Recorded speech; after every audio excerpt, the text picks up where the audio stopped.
Tom, who would you say were some of the most influential people in your life? I guess the first one would be my grandmother. She was a midwife, and she brought a lot of people into the world around the north. And she had a little, small little canoe. I guess it was about a 12-foot canoe, just enough for one person and whatever they were carrying. And it was made out of canvas, but it had wood in it. It was made out of wood, but it was covered with canvas. And that's what she used to travel from one place to another. And she was self-sufficient. I never saw my grandpa. He was passed away when I was born. And so she just sustained herself. She fished, she trapped, she collected medicine, and she was given stuff when she went and helped out, in terms of midwifery.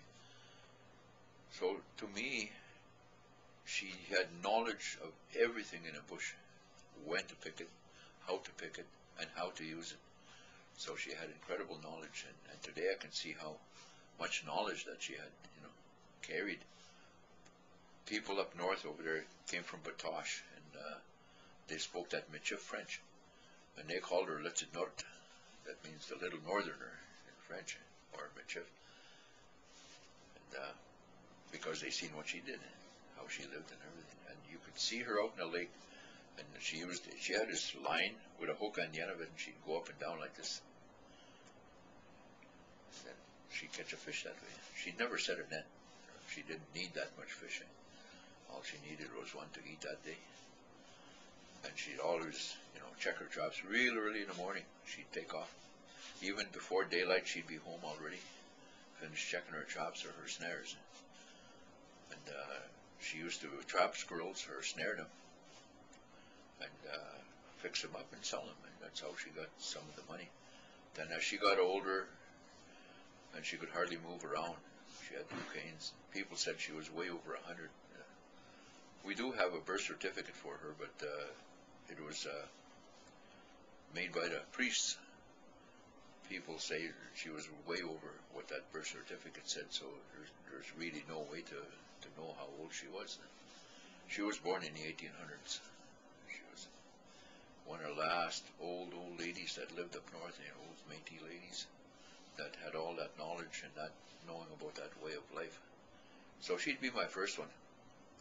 And of course my dad was, he had a lot of knowledge about the bush also, about animal movement, and he was an incredible shot. Like he was at 22 and he could shoot a duck out of the air, and people always talked about that. And he had the strength, incredible strength in his hands. He could, hold somebody like that, and that person would lose all their energy and they'd have to sit down. They had these beaver bones, they're about that long, short and thick, and people used to have contests, and they'd try to snap them.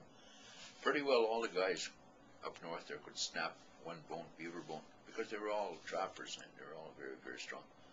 But once they snapped one, then they would tie two together with rawhide and try to snap two. And there was only 5 people in the whole north that could snap two. My dad was one of them. So then, he showed me lots about living in the bush and being able to sustain yourself, snaring, hunting.